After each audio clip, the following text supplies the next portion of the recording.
¿Qué tal amigos? Un saludo cordial. Este es uno de los temas que más me han solicitado que trate en uno de los videos, es el de los vectores.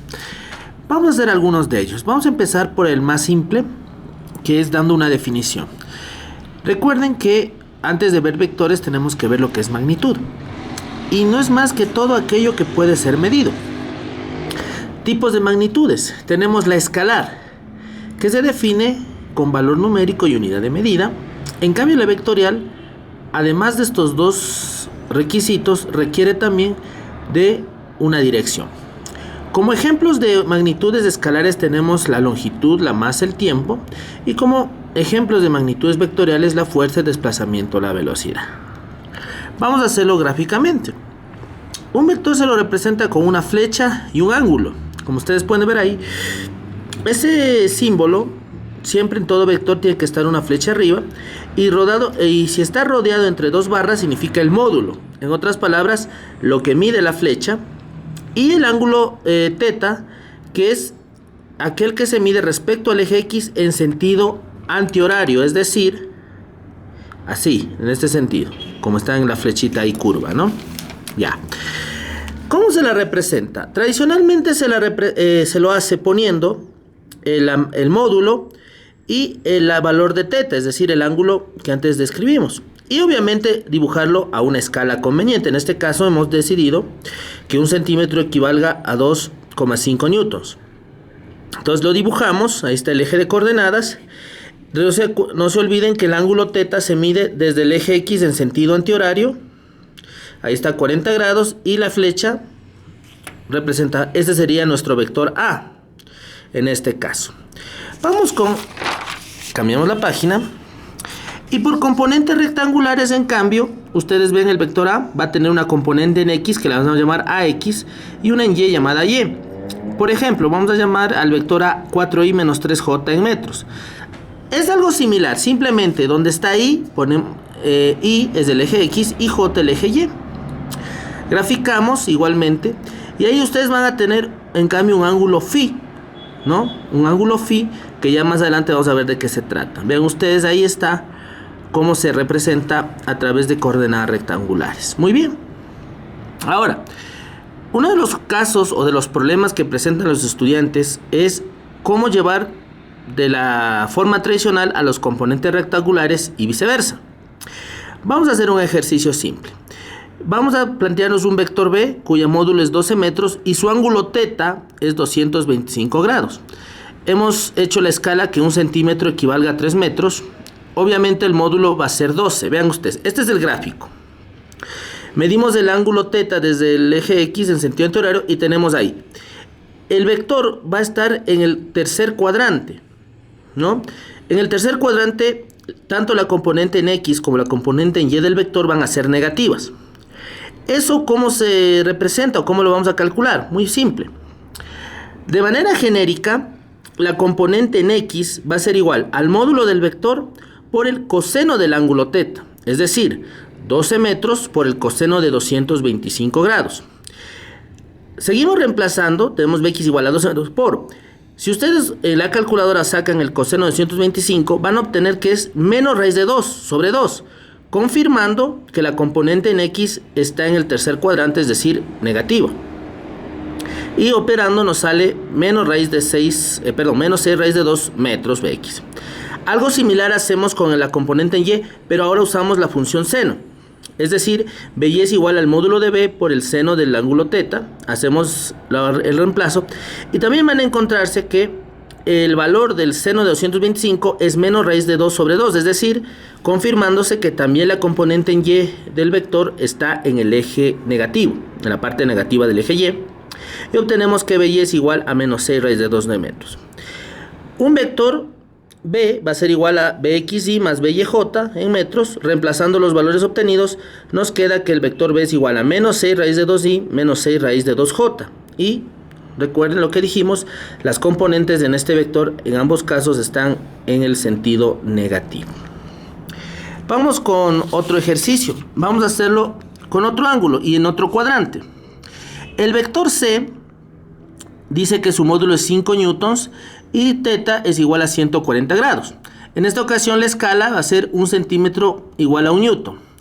No se olviden, el módulo de C va a ser 5 newtons. Hacemos el gráfico. Ustedes ven, ahí está el ángulo. Y ven que cae en el segundo cuadrante, es decir, la componente en X es negativa y la componente en Y es positiva. Y hacemos algo similar. La componente en X va a ser el módulo del vector por el coseno del ángulo de teta, es decir, coseno de 140. Ustedes hacemos el reemplazo y fíjense, el coseno de 140 es menos 0,766, por lo tanto se confirma que la componente en X del vector está en el lado negativo. Haciendo las operaciones, obtenemos menos 3,83 newtons. Y de igual manera procedemos con la componente en Y, igual al producto del módulo por el seno de teta. En cambio, el seno de 140 es 0,643 positivo. Y con esto ratificamos que la coordenada en Y de este vector está en el eje positivo de la Y. Ahí está el valor, 321. Igualmente, de manera genérica, el vector C va a ser igual a CXY más CYJ. Y reemplazando los valores nos queda el vector C, que es igual a menos 3,83Y más 3,21J en newtons.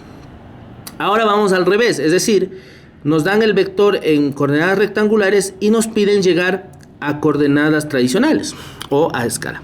Muy bien, tenemos este vector, el vector D, 12Y menos 5JN. Hacemos una analogía. Un vector D lo vamos a llamar genérico de XY más de YJ. Por analogía tenemos de X es igual a 12 newtons y de Y es menos 5 newtons. Lo primero es sacar el módulo. El módulo lo tengo acá. No se olviden que el módulo de un vector no es más que la suma de los cuadrados de las componentes. Y no se olviden incluir el menos dentro del paréntesis, porque si lo sacan ya tiene otro significado y otra situación matemática.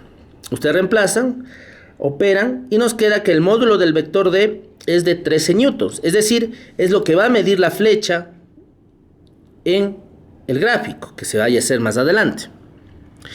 Ahora, para sacar el ángulo, acá tenemos el gráfico. Ese es el gráfico, ¿no es cierto? Hemos puesto el ángulo teta, que es el grande, el que nos pide siempre, y el ángulo phi, que es el ángulo que forma el vector con el eje X en el otro sentido. Entonces, ¿qué hacemos? Como ustedes pueden ver, las componentes se forma un triángulo rectángulo y vamos a obtener la función, el ángulo phi. En todo, siempre que tratemos de esto, la tangente de phi va a ser igual al valor absoluto de la componente en Y sobre el valor absoluto de la componente en X. Esto, o en otras palabras, por un momento nos vamos a olvidar del signo de las componentes, por eso ese valor absoluto. Reemplazamos, nos queda valor absoluto de menos 5 newtons sobre valor absoluto de 12 newtons. No se olviden que el valor absoluto de un negativo es ese mismo número en positivo, es decir, 5 newtons, y 12 newtons se mantiene, se van los newtons, y me queda que la tangente de phi es 5/12. Al aplicar la tangente inversa, sacamos que phi vale 22,6 grados. Ahora, si nos dirigimos al gráfico, ustedes pueden darse cuenta que al sumar los ángulos teta y phi, se va a obtener 360 grados, ¿no es cierto? Que lo planteamos acá. Como el ángulo phi lo acabamos de calcular y vale 22,6, simplemente despejo teta, que nos queda que es igual a 360 menos phi, por tanto teta igual a 360 menos 22,6 y finalmente teta es igual a 337,4 grados. Hemos sacado el módulo del vector, hemos sacado el ángulo teta y podemos representar ya ese vector D, que estaba como 12y menos 5j, en la forma tradicional, nos quedaría que tiene como módulo 13 newtons y el ángulo que forma con el eje X, medido en sentido antihorario, es de 337,4 grados. Vamos a hacer otro ejemplo para terminar el video. Vamos ahora a plantearnos un vector E, que es de menos 16y más 12j en metros sobre segundo. Entonces, igualmente, por analogía, sacamos que la componente en X del vector E es menos 16 metros sobre segundo y la componente en Y es 12 metros sobre segundo. Hacemos lo mismo para sacar el módulo, la suma de los cuadrados, la raíz cuadrada de la suma de los cuadrados de los componentes. Hacemos la operación y nos sale 20 metros sobre segundo. Este sería el gráfico. Estaría en el segundo cuadrante de nuestro vector. De igual manera, aplicamos lo mismo para la tangente de phi, Nos olvidamos por un momento de los signos, pero no olvidar siempre componente en y sobre componente en x. En este caso, phi, la tangente de phi nos sale 3/4, por tanto phi sale 36,9. Ahora, en el gráfico, en cambio, en este caso tenemos que la suma de los ángulos θ y phi da 180. Por tanto, θ va a ser igual a 180 menos phi. Como phi vale 36,9, hacemos la resta y nos queda que θ vale 143,1 grados. Y finalmente, ese vector que inicialmente estaba como menos 16i más 12j, nos queda que tiene un módulo de 20 metros sobre segundo y un ángulo θ, medido desde el eje X en sentido antihorario, de 143,1. Espero que les haya gustado este video, gustoso de ayudarles en este tema que es tan difícil muchas veces para ustedes. Me despido sin más que agradecerles y recordándoles seguirnos en la página de Facebook y también en el canal de YouTube. Por su atención, gracias, hasta siempre.